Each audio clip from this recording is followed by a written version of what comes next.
सरकारी जमीन पर कब्जा करने के लिए बनाई गई मजार, क्या घर के अंदर दफनाकर रचा गया पूरा खेल, और क्या धार्मिक रूप देकर बचाने की थी तैयारी। उत्तराखंड के रुद्रपुर के खेड़ा इलाके से सामने आई इस खबर ने हर किसी को चौंका दिया है। प्रशासनिक टीम जब जांच करने पहुंची तो जो तस्वीर सामने आई उसने अधिकारियों तक को हैरान कर दिया।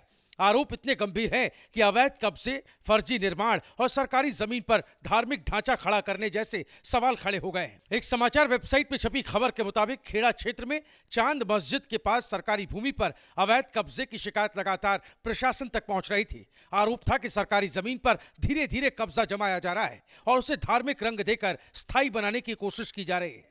शिकायत गंभीर थी, इसलिए मेयर से लेकर एडीएम और नगर आयुक्त समेत नगर निगम और प्रशासन की पूरी टीम मौके पर पहुंची। लेकिन जैसे ही अधिकारियों ने मौके का निरीक्षण शुरू किया, वहां मौजूद लोगों के भी होश उड़ गए। जांच में सामने आया कि सरकारी भूमि पर कथित रूप से अवैध मकान बनाया गया है और उसी मकान के अंदर एक मजार जैसी संरचना तैयार की गई थी। सबसे चौंकाने वाला दावा यह रहा कि अब्बास नाम के व्यक्ति ने अपने पिता के निधन के बाद उन्हें घर के भीतर ही दफना दिया, बाद में उसी जगह को मजार का रूप दे दिया। इतना ही नहीं, आरोप है कि इस पूरे निर्माण को पुराना दिखाने के लिए उसे पन्नियों और दूसरे सामान से ढककर रखा गया था, ताकि देखने वालों को लगे कि ये काफी पुरानी धार्मिक जगह है। यानी सवाल ये उठ रहा है, क्या सरकारी जमीन पर कब्जे को मजबूत करने के लिए धार्मिक भावनाओं की आड़ लेने की कोशिश हुई है। मौके पर पहुंचे अधिकारियों ने तुरंत जमीन से जुड़े दस्तावेजों की जांच शुरू कर दी। शुरुआती जांच में सरकारी भूमि पर कब्जे की बात सामने आने के बाद प्रशासन ने कानूनी कार्रवाई की प्रक्रिया शुरू कर दी है। अधिकारियों ने पूरे इलाके का निरीक्षण किया है और यह भी पता लगाने की कोशिश की है कि कहीं आसपास और भी सरकारी जमीनों पर इसी तरह कब्जे तो नहीं किए गए। इस कार्रवाई के बाद इलाके में भारी हलचल देखी गई। स्थानीय लोगों की भीड़ जमा हो गई और पूरे दिन इस मामले को लेकर चर्चाएं होती रहीं। मेयर विकास शर्मा ने मामले को बेहद गंभीर बताते हुए कहा है कि प्रदेश सरकार सरकारी जमीन पर किसी भी तरह का कब्जा बर्दाश्त नहीं करेगी।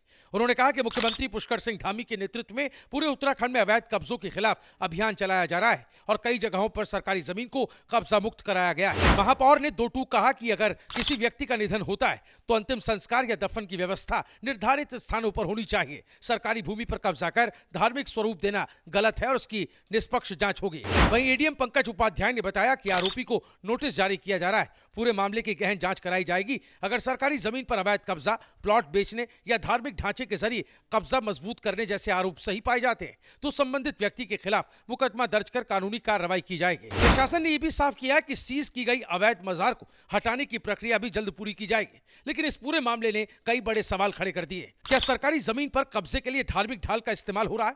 क्या प्रशासन की आंखों के सामने सालों से ऐसे ही निर्माण होता रहा? और सबसे बड़ा सवाल, अगर शिकायत न होती तो क्या ये पूरा मामला कभी सामने आ पाता?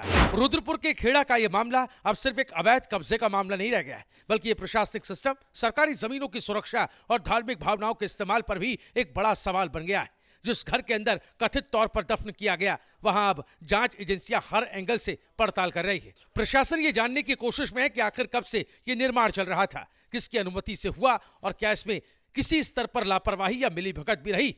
क्योंकि अगर सरकारी जमीन पर कब्जा कर उसे धार्मिक रूप देकर बचाने की कोशिश की गई है तो ये सिर्फ कानून का उल्लंघन नहीं, बल्कि सामाजिक संवेदनशीलता से जुड़ा हुआ एक बड़ा मामला भी बन सकता है। फिलहाल प्रशासन ने कार्रवाई तेज कर दी है, नोटिस जारी हो चुके, जांच जारी है और अब सबकी निगाहें इस बात पर टिकी है कि आखिर इस पूरे मामले में कौन कौन से खुलासे होते हैं। लेकिन जाते जाते कुछ बड़े सवाल हैं। क्या धार्मिक संरचनाओं की आड़ में कब्जे का खेल देवभूमि में चल रहा है?